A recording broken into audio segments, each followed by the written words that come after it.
Hey, bud.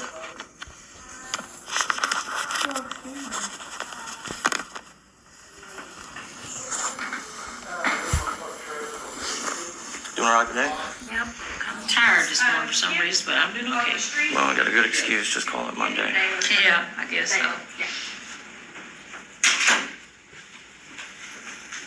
How are you? Doing good. Good. So I'd spoken with Beth the other day. I guess it was either misunderstood or just didn't realize that my request or complaint was about the initial probable cause to initiate the traffic stop. Okay. And I have video of my in-car dash cam recorder that shows that I didn't violate any state law in order to be pulled over to begin with. Okay. And I mean, I put on there, but I figured someone would call and request the video of mine, but nobody ever did. So your case is filed in district court, is that correct? Yes. Okay, so that's the court in which you would have to present your Yeah, on the information. criminal case. Yes, So because whether the probable cause was warranted or not will be up to the judge, because once a case is filed, cities, because that's district, we don't get to determine whether that is warranted or not. It goes in front of the judge of the case that it's presiding. So that's not a city judge, that's a district judge. So I can't look at anything that you have because that's not within our realm of being able to do that. That's in the court's realm. So you guys don't have any like internal policies about police officers violating rights or anything like constitutional rights? Well, we do. We have policies about that. I mean, obviously they're federal and they're constitutional, so we abide by those. But your arrest specifically, anything regarding your arrest is currently in an investigation with the courts,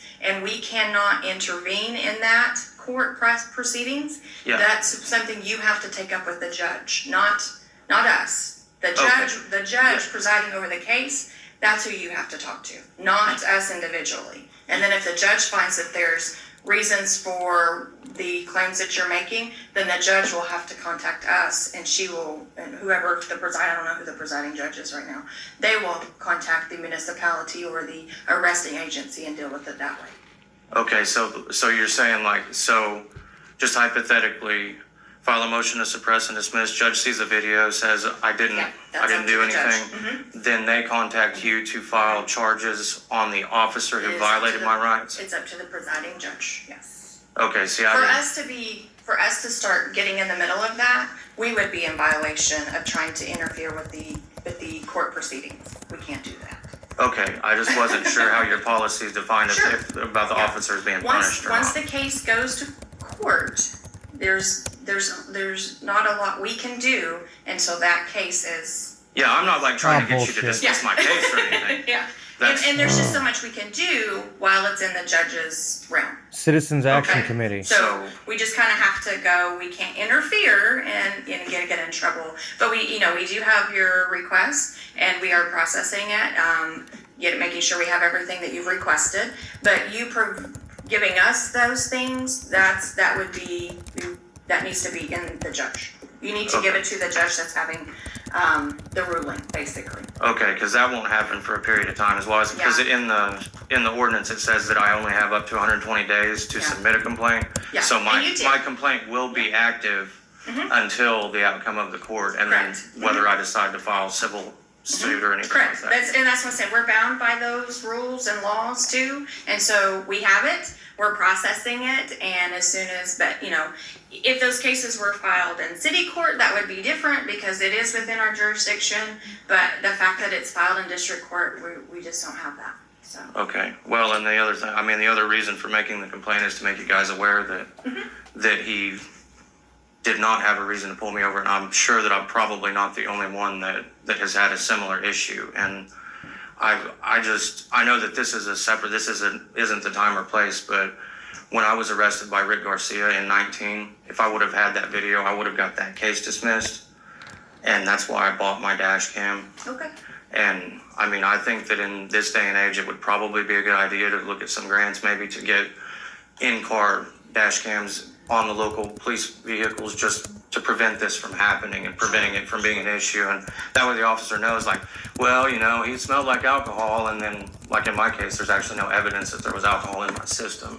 And I don't think that someone would push the limits and lie and say, well, he almost hit a curb because there's no video, if they knew that you guys would have his video to review to substantiate his allegation, to actually start an investigation. And I understand that, so. No, you don't. Okay, all right. Well, I guess that's pretty much it for now. Okay. I appreciate you meeting with Oh, me. no, not a problem. And I guess once we get that ruling, then I'll come back and Okay. then we'll go from there. Okay, sounds good, All right, thank you, so much. appreciate it. Thank you, Beth. You're welcome. Y'all have a good day. You too.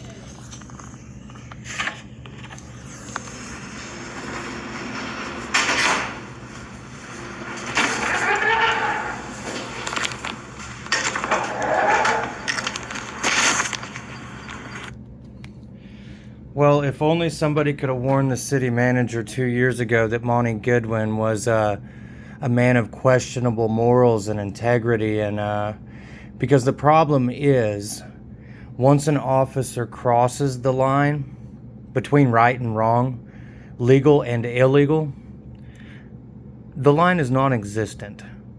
And apparently people are too busy attacking me for the interests of people they're trying to protect than to actually be willing to realize this. And it's so unfortunate, but it's fine, because we're going to move forward and we're going to learn from this. And if we can't, then I'll sell my house and I'm just going to move to the country, and I'll move somewhere to where in between here and Kingfisher. I don't care. I'm so sick of this systemic corruption and people protecting their family members and nepotism and all these sort of things, and being verbally attacked and harassed and followed around town. And it's just ridiculous, and I can't even express how much my heart hurts right now that I'm being attacked for spending 56 hours of my vacation trying to find the truth and trying to educate our city officials and administration on what the law says and what the law requires them to do. Oh, goodness gravy. I miss my coworkers, and I can't wait to see them tomorrow. And I'm going to put this part of my life right behind me. And it's not about a vendetta for me. It's about all the other dozens of victims that the city manager allowed this officer to do such unimaginable things to. To Santiago Garcia, who I met and saw him thinking while he was speaking, just like I do. And I'm sorry. I can't wait to get back to work. But there's the recording 2 years ago, September 19th of 2022, if I recall the timestamp on it. But this is, I haven't even shared half of what I have with the public, because I'm just waiting for everyone else to cook their gooses, because they're being put up to it. Like the police officer that's engaged me and obviously doesn't know a lot, and I hope he takes it as an opportunity to educate himself. I really do, because at this point I don't think that he has used it as an opportunity to educate himself like I have given the City Hall, which is more courtesy than I was afforded, because my complaint was dismissed as superfluous and frivolous, and I was mad because I got arrested. But when he put his hands on me and squeezed my tendon on my leg, that was unacceptable. And I never thought I'd see that video, but thanks to Title 51 of the Oklahoma State statutes that I read about thoroughly and that I do understand, I don't care if the city officials that may or may not have resigned recently feel that I have no business seeing these videos or not, because it is my business, because this is my town that I grew up in, and these citizens are people that I know and that I love and that I care about, and it is so unfortunate. But it's fine, because we're going to learn from this and we're going to move forward, and it is never going to get this out of control ever again. You guys have a good evening. I'm going to eat my burger and go to sleep and get back to work tomorrow. Got a lot of stuff to do. Been pretty busy before I'd left, and y'all have a good evening.